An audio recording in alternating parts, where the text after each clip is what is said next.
Hi, my name is Amaya Toliver, and I interviewed my great uncle Gary Borden because he was the first black postman in New Waterford, Cape Breton. I hope you enjoy. For the record, please state your name, when you were born. Yeah, sure. When you were born. For the record, my name is Gary Borden. I'm known as Gary Borden. I was born in 1954 in Guysborough, a little place called Sunnyvale. Well, my early life and growing up was in Whitney Pier, Sydney, Nova Scotia.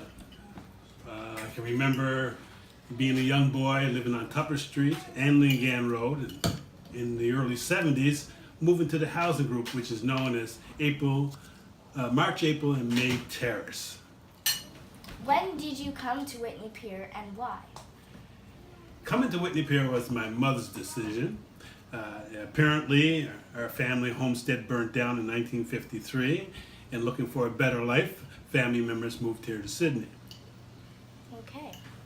What kind of jobs did you have? I've had numerous jobs starting when I was a child. First of all, Sydney being close to a coal mining area, we had coal here. We had wood burning stoves. So I picked blueberries in the summertime and sold them door to door. I worked on the milk truck as a milk boy, delivering milk door to door.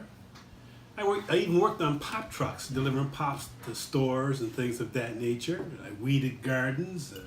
We had gardens back then. The laws weren't as strict as we have them today. We had even animals here in the 60s living in the pier. People had animals. They had goats. They had cows in the pier during the period that I grew up. So I had all that. I was a paper boy. I delivered newspapers, chopped wood. Where were you a postman? I was a postman in many areas of Toronto and here in Nova Scotia. I lived in Toronto for 6 years. I worked in Metro Toronto, and I lived in Scarborough. And I worked all the stations because I was just new at the job and I had to go wherever the work was at. After I became full-time in 1986, I transferred to a little place called the Waterford here in Nova Scotia. I spent 19 years there, and then I transferred into Sydney, which furthered my career. I had numerous positions. I was a letter carrier supervisor. I was a truck driver for Canada Post. I was a processing clerk. And in the end, before I retired, I became postmaster here in Whitney Pier. Can you tell me about your experience as the first black postman in the area? Well, being the first black postman in the area, it's kind of hard to explain because it was easy for me because most people knew who I was, and I moved back into a community where I lived at. But it didn't change the status for somebody else going into the workforce. To this day, I don't think Sydney has another black postal employee working for them, and this is 2017. I think that's not a shame on Canada Post, but how we evolved into hiring. Our hiring process evolved, whereas we go on the internet and you give your resumes and you ask for a job rather than seeing people in person. This has to change if we want more minority groups to be accepted into the workforce. And it's a problem that people of color are going to have to face in the future. What was your favorite part about being a postman? I would say my interaction with people. I'm kind of a people person. People like me for my demeanor, how I talk, or how I make them feel. And I think that came naturally because I work with people throughout my life. It's an asset when you work in public to get along with people. And I think I had that when I got the job. You stopped delivering the mail and began working in the post office. Why? Every postman labors, and the labor causes problems with his body. With me, I had, how should I put it, I had an injury, and that injury caused me to come off the street and work inside. I love being a mailman, mind you, but it also was a benefit for me because it opened up more opportunities for me because I was injured and I had to come off the street. So after I came off the street as a mailman, I went inside as a postal clerk in a processing plant here in Sydney, and then later on I became postmaster. How many years did you do it?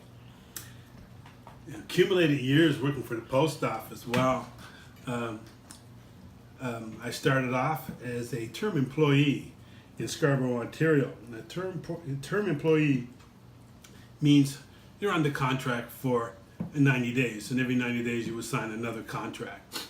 Well, I did that, and they passed me up after my 90 days, and so they hired me on as casual.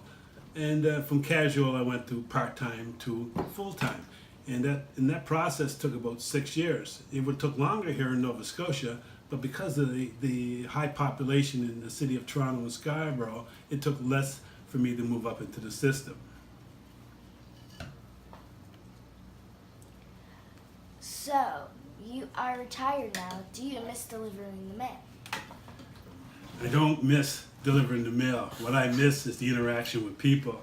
People made my job interesting, solving the problems. It made me, more learned and more helpful to them and to myself because it made me learn also of how systems work. I may not have all the answers at the time, but it showed me how to interact with other people to find out the solutions to people's problems. What do you miss most? And I probably know that question. I miss the people most. I miss people coming in through the door and say, "Hi, Gary." I miss people coming in the morning and bringing me a coffee, or the little old ladies who are pension off bringing me some sweets or apple pie. This made my job more interesting. This made my job a happy place to be. I used to have chairs in the post office for people to sit down and stay a while. In our community, it was easy. Maybe in the city it's a lot harder, but we are low key here, and it was a good time for me. How do you feel your time? How do you fill your time now? How do I fill my time? I fill my time like I've always filled my time. I volunteered in the community to try to help others, and if it wasn't for others, I would never be where I'm at today, because it was the help of others and encouragement, and to give me a chance to prove myself and to better myself. Other people are the reason I'm where I'm at today.